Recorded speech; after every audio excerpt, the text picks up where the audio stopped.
ಪ್ರಿಯ ಸ್ನೇಹಿತರೆ, ಎಲ್ಲರ ಜೀವನದಲ್ಲಿಯೂ ನೆರಳಿನ ಪಾತ್ರ ಮಹತ್ವದ್ದು. ಬೆಳಕಿನ ಜೊತೆಯಲ್ಲೇ ನೆರಳು ನಮ್ಮನ್ನು ಸದಾ ಒಡನಾಡಿಯಾಗಿ ಸಹಾಯಕನಾಗಿ ಸಾಗಿಸುತ್ತಾ ಇರುತ್ತದೆ. ನೆರಳು ಎಂದರೆ ಕತ್ತಲು ಅಥವಾ ಅಸಹಾಯಕತೆ ಎಂಬ ಭಾವನೆ ಎಲ್ಲರಲ್ಲೂ ಇದೆ. ಆದರೆ ನೆರಳಿನ ಅಂತರಂಗವನ್ನು ಒಮ್ಮೆ ಯೋಚಿಸಿ ನೋಡಿ. ನಮ್ಮ ಜೀವನದಲ್ಲಿ ಸಂಕಷ್ಟಗಳು, ವಿಫಲತೆಗಳು, ನೋವುಗಳು ಎಲ್ಲವೂ ನೆರಳಿನಂತೆ. ಒಮ್ಮೆ ವಿಫಲತೆ ಅಥವಾ ದುಃಖ ನಮಗೆ ಒಡೆಯಬಹುದು, ಆದರೆ ಆ ಸಂಕಷ್ಟವೇ ನಮ್ಮನ್ನು ಇನ್ನಷ್ಟು ಪ್ರಬಲರನ್ನಾಗಿ, ಬಲಶಾಲಿಗಳನ್ನಾಗಿ ಮಾಡುತ್ತದೆ. ನೆರಳಿನ ಅಸ್ತಿತ್ವದಿಂದಲೇ ಬೆಳಕಿನ ಮಹತ್ವ ಅರಿಯಲು ಸಾಧ್ಯ. ಕತ್ತಲಿನಿಂದ ಹೊರಬಂದಾಗಲೇ ಬೆಳಕಿನ ಸೌಂದರ್ಯವನ್ನು ಮೆಚ್ಚಬಹುದಾದಂತೆ, ಸಂಕಷ್ಟಗಳನ್ನು ಎದುರಿಸಿದಾಗಲೇ ಯಶಸ್ಸಿನ ಸಿಹಿಯು ಇನ್ನಷ್ಟು ಸವಿ ಆಗುತ್ತದೆ. ನೆರಳು ನಮಗೆ ಕಲಿಸುವ ಪಾಠ ಅನೇಕ.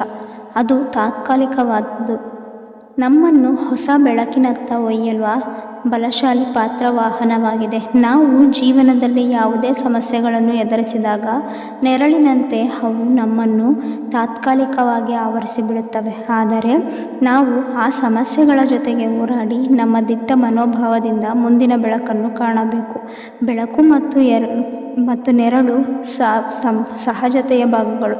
ಹೀಗೆ ಜೀವನದಲ್ಲಿಯೂ ಸಹ ಸುಖ ದುಃಖ, ಜಯ ಅಪಜಯ ಎರಡೂ ಅನಿವಾರ್ಯ.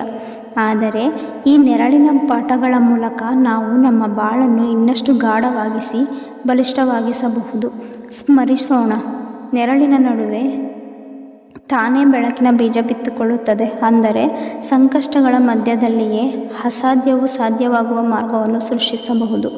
ನಮ್ಮ ಸಂಕಲ್ಪ, ದೃಢನಂಬಿಕೆ, ಶ್ರಮ ಈ ನೆರಳಿನಲ್ಲಿಯೂ ನಮ್ಮನ್ನು ಯಶಸ್ಸಿನತ್ತ ಕರೆದೊಯ್ಯುತ್ತವೆ.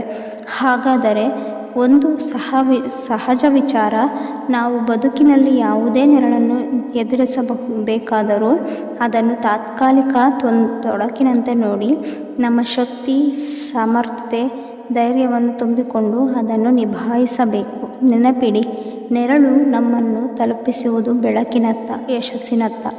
ಅಂತಹ ಪ್ರತಿ ನೆರಳನ್ನು ಒಂದು ಹೊಸ ಆರಂಭದ ಹೆಜ್ಜೆಯಾಗಿ ಪರಿಗಣಿಸಿ ದಿಟ್ಟತನದಿಂದ ಜೀವನದಲ್ಲಿ ಸಾಗೋಣ. ನಿಮ್ಮ ಹೃದಯದಲ್ಲಿ ಎಲ್ಲರಿಂದಲೂ ಬೆಚ್ಚಗಿನ ಬೆಳಕಿನೊಂದಿಗೆ ನೆರಳನ್ನು ಪ್ರೇರಣೆಯಾಗಿ ಮಾಡೋಣ. ಧನ್ಯವಾದಗಳು.